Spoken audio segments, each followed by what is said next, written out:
श्रीशाय गुणराशये हृद्याय शुद्धविद्याय मध्वाय च नमो नमः। प्रथमो हनुमान् नाम द्वितीयो भीम एव च पूर्णप्रज्ञस्तृतीयस्तु भगवत्कार्यसाधकः।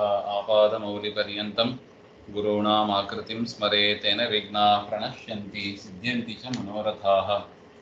श्रीगुरुभ्यो नमः। नारायणाय परिपूर्णगुणार्णवाय विश्वोदयस्थितिलयो नियतिप्रदाय ज्ञानप्रदाय विबुधासुरसौख्यदुःख सत्कारणाय वितताय नमो नमस्ते। नारायणं सुरगुरुं जगदेकनाथं भक्तप्रियं सकललोकनमस्कृतं च त्रैगुण्यवर्जितमजं विभुमाध्यमीशं वन्दे भवघ्नममरासुरसिद्धवन्द्यं। नारायणं नमस्कृत्य नरं चैव नरोत्तमं देवीं सरस्वतीं व्यासं ततो जयमुदीरये। कृष्णाय वासुदेवाय हरये परमात्मने प्रणतः क्लेशनाशाय गोविन्दाय नमो नमः। ಶ್ರೀಮನ್ ಮಹಾಭಾರತ ತಾತ್ಪರ್ಯ ನಿರ್ಣಯ 22ನೇ ಅಧ್ಯಾಯದಲ್ಲಿ 371ನೇ ಶ್ಲೋಕ. ದಾಸೋ ದ್ರೌಪದ್ಯ ಅಹಮಿತ್ಯೇವ ವಾಕ್ಯೇ ತೇನೈವೋಕ್ತೆ ಭೀಮಸೇನೋಪ್ಯಮುಂಚತ್ ಸವ್ರೀಡಿತೋ ವಾಗ್ವದನೋ ಯಯೋವನಂ ಪಾರ್ಥಾಶ್ಚ ತತ್ರೂಷುರತಿಪ್ರಮೋದಿನಃ. ಅಂದರೆ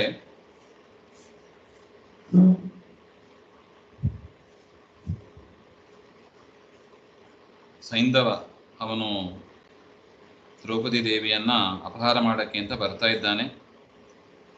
ಆಗ ಭೀಮಸೇನ ದೇವರು ಸೈಂಧವನನ್ನು ಪಾದದಿಂದ ಚೆನ್ನಾಗಿ ಹೊಡೆದರು ಹಾಗೆ ಅಂತ.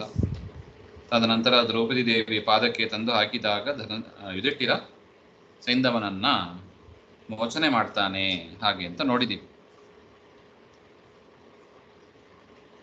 ದಾಸೋ ದ್ರೌಪದ್ಯಾಹಂ ಇತ್ಯೇವ ವಾಕ್ಯೇ ತೇನೈವ ಉಕ್ತೆ. ಆ ಸಂದರ್ಭದಲ್ಲಿ ಆ ಜಯದ್ರದ ನಾನು ದ್ರೌಪದಿ ದೇವಿಯ ದಾಸ ಹಾಗೆಂಬ ಮಾತನ್ನು ಕೂಡ ಹೇಳ್ತಾನೆ. ಅದು ಹೇಳಿದ ಮೇಲೆ ಭೀಮಸೇನ ದೇವರು ಜಯದ್ರದನನ್ನು ಬಿಟ್ಟದ್ದು. ತದನಂತರ ಸ ವ್ರೀಡಿತಃ ಅವಾಗ್ವದನಃ. ಭಾರಿ ನಾಚಿಕೆ ಆಯಿತು ಜಯದ್ರದನಿಗೆ. ತಲೆ ಕೆಳಗೆ ಮಾಡಿಕೊಂಡು ಯಯೋ ವನಂ,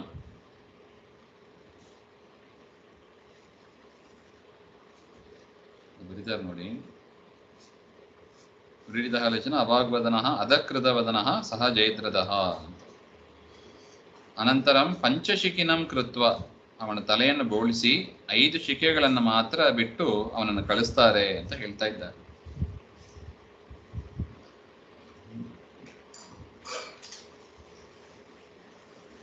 ಅವನು ತಲೆ ಕೆಳಗೆ ಮಾಡಿಕೊಂಡು ವನಕ್ಕೆ ಹೋಗ್ತಾನೆ.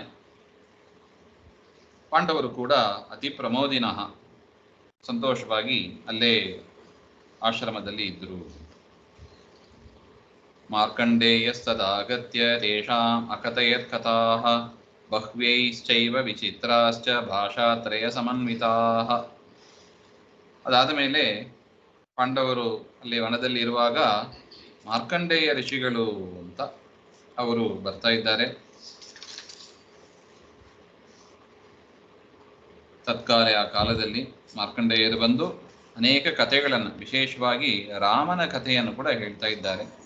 ಮಹಾಭಾರತದಲ್ಲಿ ರಾಮಾಯಣ ಕಥೆಯೂ ಇದೆ. ಅದರಿಂದ ಮಹಾಭಾರತಕ್ಕೆ ಒಂದು ಬಿರುದು. ಎಲ್ಲ ವಿಷಯವೂ ಕೂಡ ಇದರಲ್ಲಿ ಇದೆ ಅಂತ. ಮಹಾಭಾರತದಲ್ಲಿ ಇಲ್ಲದೇ ಇದ್ದ ವಿಷಯನೇ ಇಲ್ಲ. ಎಲ್ಲ ವಿಷಯವೂ ಕೂಡ ಇದರಲ್ಲಿ ಅಡಕವಾಗಿದೆ. ಯದಿಹಾಸ್ತಿ ತದನ್ಯತ್ರ, ಬೇರೆ ಕಡೆ ಇದ್ದ ವಿಷಯ ಮಹಾಭಾರತದಲ್ಲಿ ಇದೆ. ಮಹಾಭಾರತದಲ್ಲಿ ಇಲ್ಲ ಒಂದು ವಿಷಯ ಹಾಗೆ ಅಂದರೆ ಅದು ಬೇರೆ ಎಲ್ಲೂ ಸಿಗೋದಿಲ್ಲ ಅಂತ. ಅಷ್ಟು ಒಂದು ದೊಡ್ಡ ಒಂದು ಮಹತ್ವ ಇಲ್ಲಿ ನೋಡಿದರೆ ಸ್ಪಷ್ಟ ಆಗ್ತದೆ ನೋಡಿ. ಕಥಾ ಮಾರ್ಕಂಡೇಯರು ರಾಮದೇವರ ರಾಮಾಯಣವೂ ಇದರಲ್ಲಿ ಅಡಕವಾಗಿದೆ ಅಂತ.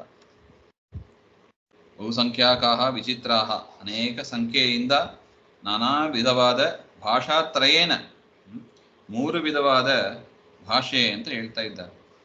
ಏನು ಭಾಷೆ ಅಂತ ಬಂದ ಹೇಳ್ತಾರೆ. 3 ವಿಧವಾದ ಭಾಷೆ. ಇದು ಭಾಷೆ ಅಂದರೆ ಏನೋ ಸಂಸ್ಕೃತ ಭಾಷೆ, ಇಂಗ್ಲಿಷ್ ಭಾಷೆ ಆ ರೀತಿಯಾಗಿ ತಿಳ್ಕೋಬಾರ್ದು.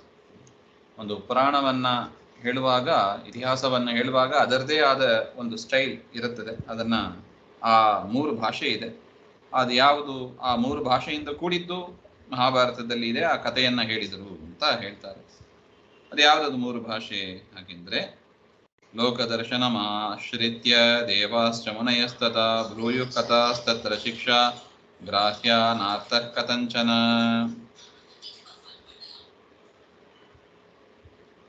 ಮಾರ್ಕಂಡೇಯ ಮುನಿನ ಭಾಷಾತ್ರಯ ಸಮಾಶ್ರಿತ್ಯ ಕಥಾಯಾಃ ಕಥಿತತ್ವಾತ್ ಕಾಗ್ರಾಹ್ಯ ಕಾತ್ಯಾಜ್ಯ ಇತ್ಯತಃ.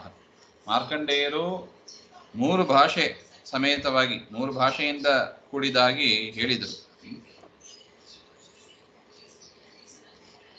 ಅದು ಯಾವುದು ಹಾಗೆಂದ್ರೆ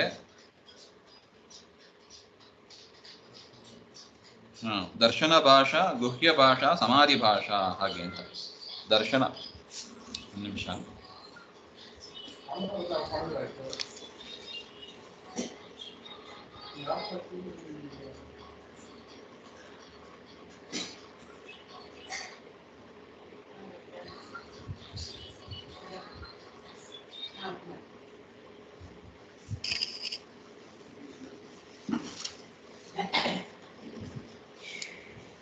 ದರ್ಶನ ಭಾಷಾ, ಗುಹ್ಯ ಭಾಷಾ, ಸಮಾಧಿ ಭಾಷಾ ಹಾಗೆ ಅಂತ. ಆ ದರ್ಶನ ಭಾಷೆಯಲ್ಲೂ ಕೂಡ 2 ಭಾಷೆ ಇದೆ ಅಂತ. ಲೋಕದರ್ಶನ ಭಾಷಾ, ಪರದರ್ಶನ ಭಾಷಾ ಹಾಗೆ ಅಂತ.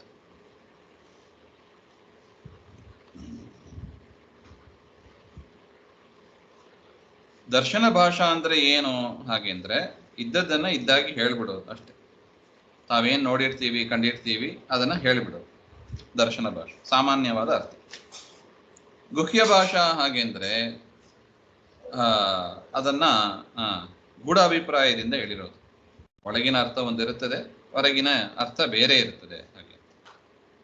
ಇನ್ನು ಸಮಾಧಿ ಭಾಷಾ ಹಾಗೆಂದ್ರೆ ಅದು ಸರಿಯಾದ ಅಭಿಪ್ರಾಯದಲ್ಲಿ ಸರಿಯಾದ ತತ್ವವನ್ನ ಹೇಳತಕ್ಕದ್ದು ಹಾಗೆ ಅಂತ. ಒಟ್ಟು 3 ಭಾಷೆ ಇದೆ ಇಲ್ಲಿ.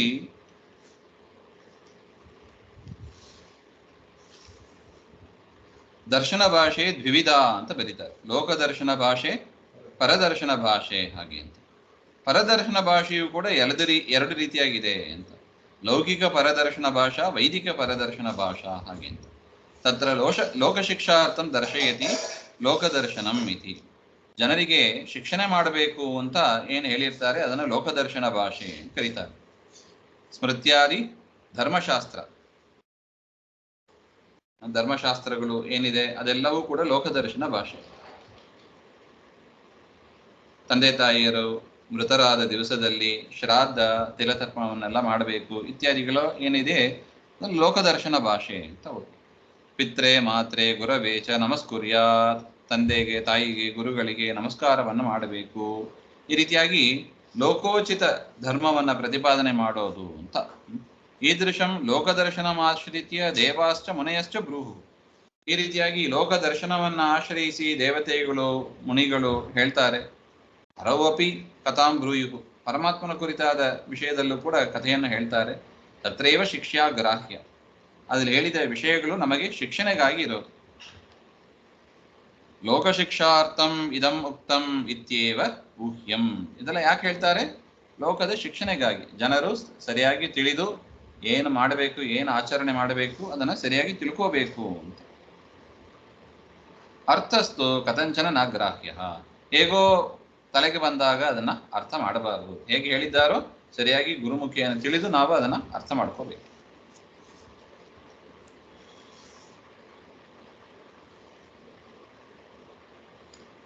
ಈ ರೀತಿಯಾಗಿ ಮಾರ್ಕಂಡೇಯ ಮುನಿಯಿಂದ ಪಾಂಡವರಿಗೆ ರಾಮಾಯಣ ಕಥೆಯನ್ನು ಕೂಡ ಹೇಳ್ತಾ ಇದ್ದಾರೆ. ಅಲ್ಲಿ ಪಿತರಿ ಮೃತೇ ಸತಿ, ದಶರಥ ದೇಹ ಬಿಟ್ಟ ಮೇಲೆ ರಾಮೇಣ ಪಿತೃಶ್ರಾದ್ದಂ ಕೃತಂ. ರಾಮದೇವರು ಕೂಡ ತಂದೆಯ ಶ್ರಾದ್ದವನ್ನು ಮಾಡಿದರು. ತಿಲಾಂಜಲಿ ದತ್ತಃ. ತಿಲಾಂಜಲಿಯನ್ನ ಅಂದ್ರೆ ತರ್ಪಣಾದಿಗಳನ್ನು ಕೂಡ ಮಾಡಿದರು. ಅಗಸ್ತ್ಯಾದಿ ಮುನಿ ವಂದಿತಂ ಕೃತಂ. ಅಗಸ್ತ್ಯಾದಿ ಮುನಿಗಳಿಗೆ ರಾಮಚಂದ್ರ ದೇವರು ನಮಸ್ಕಾರ ಮಾಡಿದರು. ಸೀತಾನ್ವೇಷಣಂ ಕೃತಂ. ಸೀತೆಯ ಅನ್ವೇಷಣವನ್ನು ಮಾಡಿದರು, ಹುಡುಕಿದರು. ಹೀಗೆ ಅಂತ ತತ್ರಾಪಿ ಶಿಕ್ಷೈವ ಗ್ರಾಹ್ಯ ನತು ಅರ್ಥಃ. ಇದೆಲ್ಲ ಪರಮಾತ್ಮ ಮಾಡಿದ್ದು. ಪರಮಾತ್ಮ ಮಾಡಿದ್ದು ಯಾತಕ್ಕಾಗಿ? ಪರಮಾತ್ಮನಿಗೆ ನಿಜವಾಗಿ ತಂದೆ ತಾಯಿ ಯಾರಿದ್ದಾರೆ? ತಂದೆ ತಾಯಿಯರೇ ಇಲ್ಲ ದೇವರಿಗೆ. ಏನೋ ಒಂದು ನಿಮಿತ್ತ ಮಾಡಿಕೊಂಡು ದಶರಥ ಕೌಸಲ್ಯಲ್ಲಿ ಪರಮಾತ್ಮ ಅವತಾರ ಮಾಡಿದಂತೆ ತೋರಿಸ್ಕೋತಾನೆ. ಆದರೂ ಕೂಡ ಮಗ ಅಂತ ಆದ ಮೇಲೆ ಹೇಗೆ ನಡ್ಕೋಬೇಕು ಅದನ್ನೆಲ್ಲ ಶಿಕ್ಷಾ ಮೂಲಕ ದೇವರು ತಿಳಿಸಿಕೊಡ್ತಾನೆ ಅಂತ.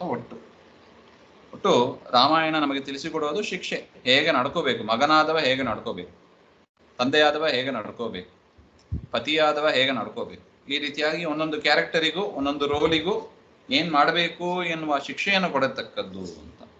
ಲೋಕದರ್ಶನಮಾಶ್ರಿಷ್ಟ್ಯ ದೇವಾಶ್ರ ಮನಯಸ್ತಥ ಬ್ರೂಯು ಕಥಾಸ್ತತ್ರ ಶಿಕ್ಷಾ ಗ್ರಾಹ್ಯಾ ನ ಅರ್ಥ. ಇಲ್ಲಿ ಅರ್ಥ ಅಂದ್ರೆ ರಾಮದೇವರು ನಮಸ್ಕಾರ ಮಾಡಿದ್ರು ಹಾಗೆಂದರೆ ರಾಮದೇವರು ಸಣ್ಣವರಾದರು ಹಾಗೆ ಅಂತೆಲ್ಲ ತಾರತಮ್ಯ ಇತ್ಯಾದಿಗಳನ್ನ ನಾವಿಲ್ಲಿ ವಿಚಾರ ಮಾಡಬಾರ್ದು. ಪರಮಾತ್ಮ ಯದ್ಯಪಿ ಪರಮಾತ್ಮ ಮಾಡಿದ್ದು, ಆದರೂ ಕೂಡ ಯಾಕೆ ಮಾಡಿದ ಹಾಗೆಂದರೆ ಶಿಕ್ಷಣೆಗಾಗಿ ಮಾಡಿದನೆ ಹೊರತು ನಿಜವಾಗ್ಲೂ ಅವನಿಗೆ ತಂದೆ ತಾಯಿಯರೇ ಇಲ್ಲ, ಅವನ ಶ್ರಾದ್ದ ಮಾಡಬೇಕಾದ ಅವಶ್ಯಕತೆಯೂ ಇಲ್ಲ. ಯಾಕೆ? ಪುಣ್ಯ ಪಾಪದ ಲೇಪನೂ ಇಲ್ಲ ದೇವರಿಗೆ. ಬೇರೆಯವರಿಗೆ ಹಾಗಿಲ್ಲ, ಅವರಿಗೆ ನಿಯಮೇನ ಮಾಡಬೇಕು ಎಂಬ ಅದನ್ನು ತೋರಿಸಿಕೊಡುವುದಕ್ಕಾಗಿ ಪರಮಾತ್ಮ ಮಾಡಿದ್ದು ಅಂತ. ಪರಮಾತ್ಮ ಮಾಡದೇ ಇದ್ರೆ ದೇವರೇ ಭೂಮಿಗೆ ಬಂದಾಗ ಮಾಡಿಲ್ಲ ನಾವೇನ್ ಮಾಡೋದು ಅಂತ ದೇವರನ್ನೇ ಬೆಟ್ಟು ಮಾಡಿ ತೋರಿಸೋದು. ಹಂಗಾಗಬಾರದು ಅಂತ ಹೇಳಿ ಪರಮಾತ್ಮ ತಾನೆಲ್ಲವನ್ನು ಮಾಡಿ ತೋರಿಸ್ತಾನೆ ಅಂತ ಒಟ್ಟು. ಈ ರೀತಿಯಾದ ಕಥೆಗಳನ್ನೆಲ್ಲ ಮಾರ್ಕಂಡೇಯರು ಅಲ್ಲಿಗೆ ಹೇಳಿದರು.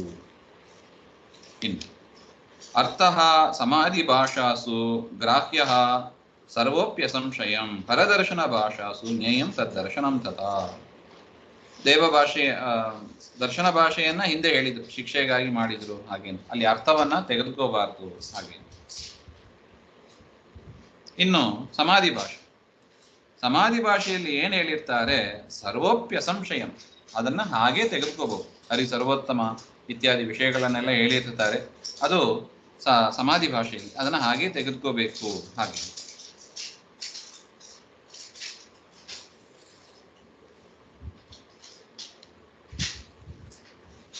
ಅದು ಕೇವಲ ಸ್ವಸಿದ್ಧಾಂತ ಪ್ರತಿಪಾದಕ ಸ್ಪಷ್ಟವಚನಂ ಅಂತ ಬರೀತಾರೆ. ಎಷ್ಟು ಚೆನ್ನಾಗಿದೆ ನೋಡಿ ವಾಕ್ಯ. ದರ್ಶನ ಭಾಷೆ ಅಂದ್ರೆ ಏನು? ಕೇವಲ ತನ್ನ ಸಿದ್ಧಾಂತವನ್ನ ಪ್ರತಿಪಾದನೆ ಮಾಡತಕ್ಕ ವಚನಗಳು ಅಂತ.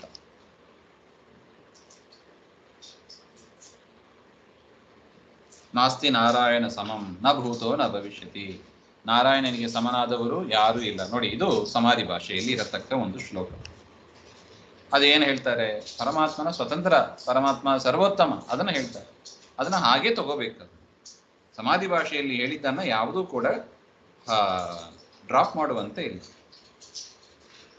ಸರ್ವೋಪ್ಯ ಸಂಶಯ. ಇನ್ನು ಪರದರ್ಶನ ಭಾಷಾಸು ಅಂತ ಇದೆ. ಪರೇಶಾಂ ಅಂದ್ರೆ ವೈದಿಕೇಭ್ಯ ಅನ್ಯೇಷಾಂ ಪಾಶುಪದಾದೀನಾಂ ಅಂತ ಹೇಳ್ತಾ ಇದ್ದಾರೆ. ಪರದರ್ಶನ ಭಾಷೆ ಅಂದ್ರೆ ಬೇರೆಯವರು ರಚನೆ ಮಾಡಿದ ಪಾಶುಪದ ಮುಂತಾದ ಆಗಮಗಳು, ಅದು ಹೀಗೆ ಹೇಳ್ತಾ ಇದೆ ಅಂತ ಅದರ ಒಂದು ವರ್ಣನೆಯನ್ನ ಮಾಡೋದು. ಅದು ಕೂಡ ಭಾರತದಲ್ಲಿ ಬಂದಿದೆ. ತತ್ರ ಭಾಷಣಾನಿ ಶಿವ ಸರ್ವೋತ್ತಮ, ಶಿವ ಸರ್ವೋತ್ತಮ ಅಂತ ಬಂದಿದೆ. ಕೃಷ್ಣೇನ ಶಿವಂ ಪ್ರತಿ ತಪಃ, ಕೃಷ್ಣನಿಂದ ಶಿವನನ್ನು ಕುರಿತು ತಪಸ್ ಮಾಡಲ್ಪಟ್ಟಿದ್ದು, ಕೈಲಾಸ ಯಾತ್ರೆ ಇತ್ಯಾದಿ ವಿಚಾರಗಳು ಬಂದಿದೆ.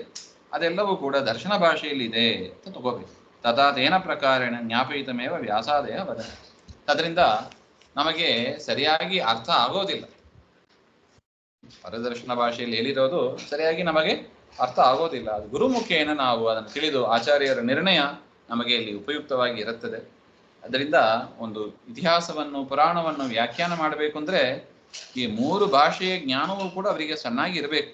ಶ್ಲೋಕ ಬಂತು, ವ್ಯಾಕರಣ ಬಂತು, ಅರ್ಥ ಮಾಡ್ತೀವಿ ಅಂದ್ರೆ ಅದು ಅರ್ಥ ಅನರ್ಥ ಆಗಿಬಿಡುತ್ತೆ. ಅರ್ಥನೇ ಆಗೋದಿಲ್ಲ. ಫಸ್ಟ್ ಒಂದಕ್ಕೊಂದು ಟೋಟಲ್ ಕಾಂಟ್ರಡಿಕ್ಷನ್ ಬರುತ್ತದೆ, ಕ್ಲಾರಿಟಿ ಇರೋದಿಲ್ಲ. ಅದರಿಂದ ಇತಿಹಾಸ ಪುರಾಣಗಳನ್ನು ಅರ್ಥ ಮಾಡಬೇಕಂದ್ರೆ ಭಾಷಾತ್ರಯ ಜ್ಞಾನ ಅತ್ಯವಶ್ಯಕ ಎಂಬುದನ್ನ ಇಲ್ಲಿ ಸೂಚನೆ ಮಾಡ್ತಾ ಇದ್ದಾರೆ. ಅಂದ್ರೆ ಇಲ್ಲಿ ಪರದರ್ಶನ ಅಂದ್ರೆ ಬೇರೆ ದರ್ಶನಗಳಲ್ಲಿ, ಪಾಶುಪದಾದಿ ದರ್ಶನ ಶಾಸ್ತ್ರಗಳಲ್ಲಿ ಈ ರೀತಿಯಾಗಿ ಇದೆ ಅಂತ ಅದು ಕೂಡ ಮಹಾಭಾರತದಲ್ಲಿ ಬಂದಿದೆ. ಗ್ರಾಹ್ಯೋ ನಾರ್ಥೋ ವೈದಿಕಂ ತು ದರ್ಶನೆ ಗ್ರಾಹ್ಯಮೇವ ಹಿ ಅನ್ಯಾರ್ಥೋ ಗುಹ್ಯ ಭಾಷಾಸು ಗ್ರಾಹ್ಯಂ ಗ್ರಾಹ್ಯ ಏವಂ ವಿನಿರ್ಣಯಃ.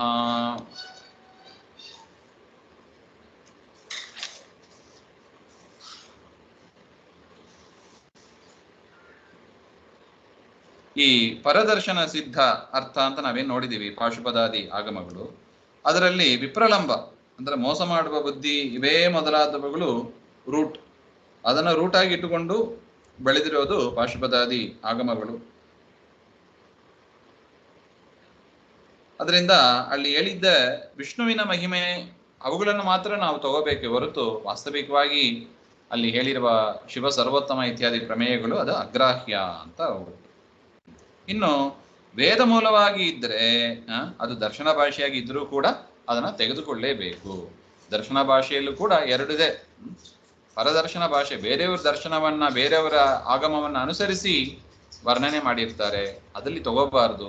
ಆದರೆ ವೇದವನ್ನು ಆಶ್ರಯಿಸಿ ಬರೆದಿರ್ತಾರೆ, ಅದನ್ನ ತೆಕ್ಕೋಬೇಕು. ಹಾಗೆ ಉದಾಹರಣೆಗೆ ಅಲ್ಲೇ ಪರದರ್ಶನ ಭಾಷೆಯಲ್ಲೇ ವಿಷ್ಣು ಸರ್ವೋತ್ತಮ ಬಂತು ಅಂದ್ರೆ ಅದೆಲ್ಲ ತೆಗೆದುಕೋಬೇಕು ಅಂತ. ಪ್ರಮಾಣ ಮೂಲತ್ವೇನ ತದಂಶ ವಿಪ್ರಲಂಬಾದಿ ಮೂಲಕತ್ವ ಕಲ್ಪನಾದಿ ಭಾವ. ಪ್ರಮಾಣ ಮೂಲವಾಗಿದೆ, ವೇದ ಮೂಲ ಆಗಿದೆ, ಅದನ್ನ ನಾವು ಬಿಡಬಾರದು ಅಂತ ಒಟ್ಟು. ಈ ರೀತಿಯಾಗಿ ದರ್ಶನ ಭಾಷೆ, ಸಮಾಧಿ ಭಾಷೆ ಅಂತ ಎರಡು. ಇನ್ನು ಮೂರನೆಯದು ಗುಹ್ಯ ಭಾಷಾ. ಗುಹ್ಯ ಭಾಷೆಯಲ್ಲಿ ಗುಹ್ಯ ಭಾಷೆಯ ಪ್ರವೃತ್ತಾಸು ಕಥಾಸು, ಗುಹ್ಯ ಭಾಷೆಯಿಂದ ಹೇಳಿದ ಕಥೆಗಳು ಅದು ಪ್ರತೀತಾರ್ಥೋ ನ ಗ್ರಾಹ್ಯ. ನಮಗೆ ಮೇಲ್ನೋಟಕ್ಕೆ ತಿಳಿದು ಬರುವ ಅರ್ಥವನ್ನು ನಾವು ತೆಗೆದುಕೋಬಾರ್ದಲ್ಲಿ. ಕಿಂತು ಅನ್ಯಾರ್ಥೋ ಗ್ರಾಹ್ಯ, ಆ ಮೇಲ್ನೋಟಕ್ಕೆ ತೋರುವ ಅರ್ಥವನ್ನು ಬಿಟ್ಟು ಬೇರೆ ಅರ್ಥವನ್ನು ನಾವು ತೆಗೆದುಕೋಬೇಕು. ಯಥಾ ಉಚ್ಚಿಷ್ಟಂ ಶಿವನಿರ್ಮಾಲ್ಯಂ ವಮನಂ ಮೃತಕರ್ಪಟಂ ಇತ್ಯಾದಿ ಏವ ಮುಕ್ತರೀತ್ಯ ನಿರ್ಣಯ ಭಾಷಾತ್ರಯ ನಿರ್ಣಯ ಜ್ಞೇಯ. ನೋಡಿ, ಉಚ್ಚಿಷ್ಟ ಅದು ಪವಿತ್ರ ಅಂತ ಹೇಳ್ತಾ ಇದ್ದಾರೆ. ಉಚ್ಚಿಷ್ಟ ಅಂದ್ರೆ ಎಂಜಲು, ಎಂಜಲು ಪವಿತ್ರ ಅಂತ ಮಹಾಭಾರತ ಹೇಳ್ತಾ ಇದೆ. ಇದು ಮೇಲ್ನೋಟಕ್ಕೆ ತೋರಿ ಬರುವ ಅರ್ಥ. ಎಂಜಲು ಎಲ್ಲರೂ ಪವಿತ್ರ ಆಗ್ತದೋ? ಇಲ್ಲ. ಎಂಜಲು ಮುಟ್ಟಿದ್ರೆ ಕೈ ತೊಳಿಬೇಕು, ಸ್ನಾನ ಮಾಡಬೇಕು, ಇದೆಲ್ಲ ನಿಯಮ ಇದೆ. ಮತ್ತೆ ಮಹಾಭಾರತ ಹೇಳ್ತಾ ಇದೆ ಉಚ್ಚಿಷ್ಟವಾದದ್ದು ಪವಿತ್ರ. ಹಾಗೆ ಏನು ಅರ್ಥ ಮಾಡಬೇಕು? ಮೇಲ್ನೋಟಕ್ಕೆ ತೋರುವ ಅರ್ಥ ಬಿಡಬೇಕು.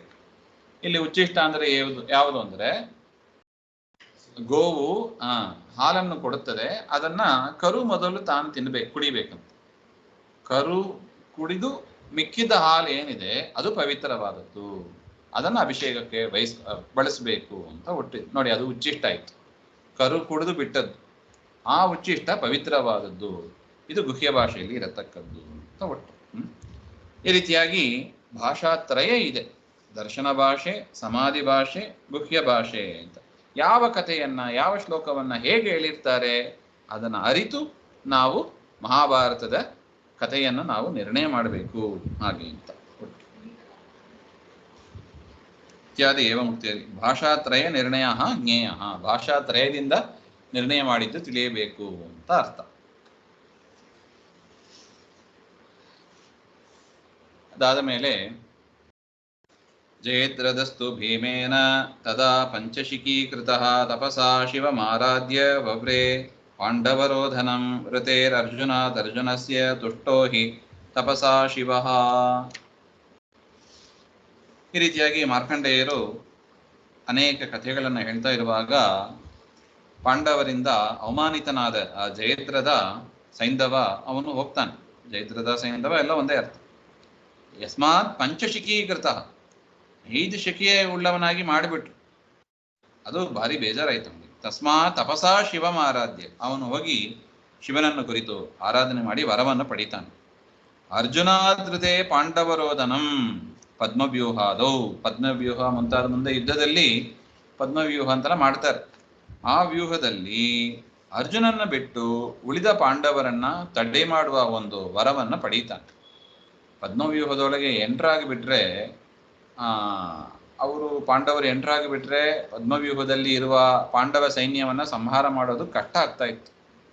ಅದರಿಂದ ಏನು ಪ್ಲಾನ್ ಮಾಡಿದರು, ಆ ವ್ಯೂಹ ರಚನೆ ಆಗಬೇಕು, ವ್ಯೂಹದಲ್ಲಿ ಅಭಿಮನ್ಯು ಮುಂತಾದವರು ಇರ್ತಾರೆ ಅಂತ. ಅವರು ಸಾಯಬೇಕು ಅಂದರೆ ಪಾಂಡವರು ಒಳಗೆ ಪ್ರವೇಶ ಆಗಬಾರ್ದು. ಪಾಂಡವರು ಪ್ರವೇಶ ಆಗಬಾರ್ದು ಅಂದರೆ ಬಾಗಿಲಲ್ಲಿ ಆ ವ್ಯೂಹದ ಎಂಟ್ರೆನ್ಸ್ನಲ್ಲಿ ಜಯದ್ರಥ ನಿಂತು ಪಾಂಡವರನ್ನು ನಿರೋಧ ಮಾಡ್ತಾನೆ, ತಡೆ ಮಾಡ್ತಾನೆ. ಆಗ ಅಭಿಮನ್ಯು ಮುಂತಾದವರು ಒಳಗೆ ಸಾಯ್ತಾರೆ. ಆ ದೃಷ್ಟಿಯಿಂದ ಆ ವರವನ್ನು ಪಡೀತಾನೆ. ರುದ್ರದೇವರು ವರ ಕೊಟ್ಟರು, ಆಯ್ತಪ್ಪ, ಅರ್ಜುನನ್ನ ಬಿಟ್ಟು ಉಳಿದ ಪಾಂಡವರನ್ನು ನೀನು ನಿರೋಧನ ಮಾಡು. ಹಾಗೆ ಯಾಕೆ ಅರ್ಜುನನಿಗೆ ಅರ್ಜುನನಿಂದಲೂ ಕೂಡ ನಿವಾರಣೆ ಮಾಡುವಂತೆ ಶಕ್ತಿಯನ್ನು ಯಾಕೆ ಕೊಟ್ಟಿಲ್ಲ? ಹಾಗೆಂದ್ರೆ ಶಿವಸ್ಯ ತೋಷಿತತ್ವ. ಅರ್ಜುನ ವಿಶೇಷವಾಗಿ ರುದ್ರದೇವರನ್ನ ತಪಸ್ ಮಾಡಿ ಅವನು ವರ ಪಡ್ಕೊಂಡಿದ್ದಾನೆ. ಅದರಿಂದ ಅರ್ಜುನನ್ನು ಬಿಟ್ಟು ಉಳಿದ ಪಾಂಡವರನ್ನು ನೀನು ನಿರೋಧನ ಮಾಡು ಹಾಗೆ ಅಂತ ರುದ್ರದೇವರು ವರ ಕೊಡ್ತಾರೆ. ವನೇ ವಸಸ್ತ್ವೇವ ಚ ಪಾಂಡವೇಶು ಚಕ್ರೇ ಯಜ್ಞಂ ಪೌಂಡರೀಕಾಖ್ಯಮೇವ ಸಂಸ್ಪರ್ಧಯ ರಾಜಸೂಯಸ್ಯ ರಾಜ ದುರ್ಯೋಧನೋ ನಾಪ್ಯಸೋ ತತ್ಕಲಾರ್ಹಃ. ವನೇ ವಸತ್ಸು. ಪಾಂಡವರು ವನದಲ್ಲಿ ವಾಸ ಮಾಡುತ್ತಾ ಇರುವಾಗ ದುರ್ಯೋಧನ ಪಾಂಡವರು ರಾಜಸೂಯ ಯಾಗವನ್ನು ಮಾಡಿದರು. ಅದಕ್ಕೆ ಸ್ಪರ್ಧೆ, ಅದಕ್ಕೆ ಕಾಂಪಿಟಿಷನ್, ಅದಕ್ಕೆ ಸ್ಪರ್ಧೆ ಉಳ್ಳವನಾಗಿ ಸ್ಪರ್ಧಾ ಭಾವನೆಯಿಂದ ಪೌಂಡರೀಕ ಅಂತ ಒಂದು ಯಾಗ, ಆ ಯಾಗವನ್ನು ಮಾಡ್ತಾನೆ. ಅದು ಕೂಡ ವಿಶಿಷ್ಟವಾದ ಒಂದು ಯಾಗವೇ. ಅಂತ ಯಾಗವನ್ನ ದುರ್ಯೋಧನ ಮಾಡ್ತಾನೆ. ಆದರೆ ತಥಾಪಿ ಸ್ಪರ್ಧೆಯ ಕೃತೋಪಿ, ಸ್ಪರ್ಧೆಯಿಂದ ಮಾಡಿದ್ದ ಅದರಿಂದ ಯಜ್ಞ ತತ್ ಕಲಾರ್ಹೋ ನ ಅಸೋ ಯಜ್ಞ ತತ್ ಕಲಾರ್ಹೋ ನ. ಆ ರಾಜಸೂಯ ಯಾಗದ ಒಂದು ಕಲೆ 16ನೇ ಒಂದು ಅಂಶವನ್ನು ಕೂಡ ಇದು ಪಡೆದಿಲ್ಲ.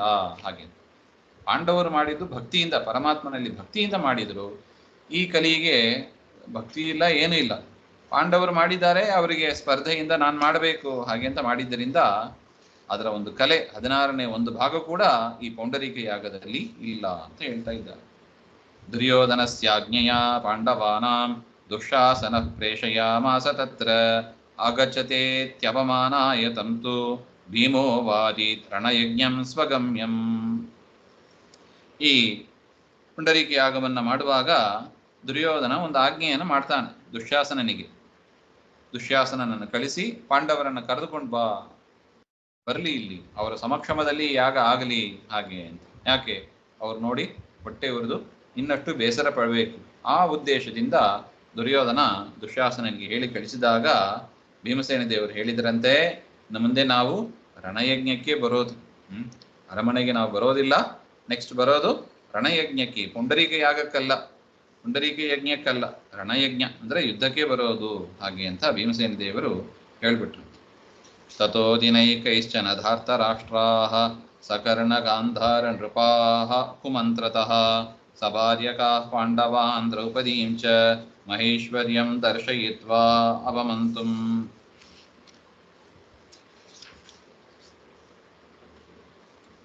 ಕೆಲವು ದಿವಸ ಆದ ಬಳಿಕ ಗಾಂಧಾರ ನೃಪ ಶಕುನಿ ಅವನು ಕುಮಂತ್ರದಿಂದ ಐಶ್ವರ್ಯವನ್ನು ತೋರಿಸಿ ಪಾಂಡವರನ್ನು ಅವಮಾನ ಮಾಡಬೇಕು ಅಂತ ಕಾಂಚನ ರತ್ನಮಯೈಹಿ ಚಿತ್ರೈಹಿ ವಿಚಿತ್ರೈಹಿ ಸಂದನೈಹಿ, ನಾನಾ ವಿಧವಾದ ಅಲಂಕರಿಸಲ್ಪಟ್ಟ ರಥ ತಾನು ಕೂಡ ಅಲಂಕಾರ ಮಾಡಿ, ಕೌರವರೆಲ್ಲ ಅಲಂಕಾರ ಮಾಡಿ, ತಮ್ಮ ರಥಕ್ಕೂ ಅಲಂಕಾರ ಮಾಡಿ, ವಿಚಿತ್ರವಾದ ಮಾಲೆ ವಸ್ತ್ರಗಳನ್ನೆಲ್ಲ ಧರಿಸಿದವರಾಗಿ ಪತ್ತಿಬಿಶ್ಚ ದ್ವೈತವನಾಯ ಪಾಂಡವ ಅಧಿಷ್ಠಿತಂ ದ್ವೈತವನಂ ಪ್ರತಿ ವಿನಿರ್ಯು. ಪಾಂಡವರು ಇರುವ ಆ ದ್ವೈತವನಕ್ಕೆ ಹೋಗೋಣ ಅಂತ ಶಕುನಿ, ಕರ್ಣ ಮುಂತಾದ ದುರ್ಯೋಧನ ಎಲ್ಲರೂ ಕೂಡ ಈ ರೀತಿಯಾಗಿ ಪ್ಲಾನ್ ಮಾಡಿಕೊಂಡು ಇನ್ನಷ್ಟು ಪಾಂಡವರಿಗೆ ಹಿಂಸೆ ಆಗಬೇಕು. ತಾವು ಏನಿಲ್ಲದೆ ವನದಲ್ಲಿ ಇದ್ದಾರೆ. ಕೌರವರು ನೋಡಿದರೆ ರಥದಲ್ಲಿ, ಅಲಂಕೃತವಾದ ರಥದಲ್ಲಿ ದೊಡ್ಡ ಬೆಳೆ ಬಾಳುವ ವಸ್ತ್ರಗಳು, ಆಭರಣಗಳು ಅದನ್ನೆಲ್ಲ ಧರಿಸಿದ್ದಾರೆ. ನಮ್ಮನ್ನು ನೋಡಿ ಪಾಂಡವರಿಗೆ ಬೇಸತ್ತು ಬರಬೇಕು ಹಾಗೆ ಅಂತ ತೀರ್ಮಾನ ಮಾಡಿ ದ್ವೈತವನ ಅಂತ ಒಂದು ವನ, ಆ ವನದಲ್ಲಿ ಪಾಂಡವರು ಇದ್ದರು ಅಂತ ನಾವು ಹಿಂದೆ ನೋಡಿದ್ದೀವಿ. ಆ ವನಕ್ಕೆ ಅವರೆಲ್ಲರೂ ಬಂದರು ಅಂತ ಹೇಳ್ತಾ ಇದ್ದಾರೆ. ತೇ ಸೆಂದನೈ ಕಾಂಚನ ರತ್ನ ಚಿತ್ರೈ ಮಹಾಗಜೈ ಸ್ತುರಗೈ ಪತ್ತಿಭಿಶ್ಚ ಸ್ವಲಂಕೃತಾಶ್ಚಿತ್ರ ಮಾಲ್ಯಾಂಬರಾಶ್ಚ ವಿನಿರ್ಯಯುರ್ದ್ವೈತವನಾಯ ಶೀಘ್ರಂ. ಅಲ್ಲಿಗೆ ಬರ್ತಾರೆ. ಅದೇ ಅಲಂಕಾರ ಮಾಡಿದ ರಥ, ಕುದುರೆ, ಆನೆಗಳು, ಅದರಿಂದ ಇದು ಪ್ರದರ್ಶನ, ತೋರ್ಪಡಿಗೆಗೆ ಅಂತ ಹೇಳ್ತಾರಲ್ವಾ, ಅಂತಹ ಒಂದು ತೋರ್ಪಡಿಗೆಗಾಗಿ ಅವರು ದ್ವೈತವನಕ್ಕೆ ಬರ್ತಾರೆ. ಅಲ್ಲಿ ಏನಾಯಿತು ಎಂಬ ವಿಚಾರವನ್ನ ಮುಂದೆ ಹೇಳ್ತಾರೆ. ಅದನ್ನ ಮತ್ತೆ ಸೇರಿದಾಗ ನೋಡೋಣ. ಶ್ರೀಮಧ್ವಾಂತರ್ಗತ ಶ್ರೀಕೃಷ್ಣ ಆತ್ಮನಮಸ್ತೆ. ಶ್ರೀ ಹರೇ ನಮಃ.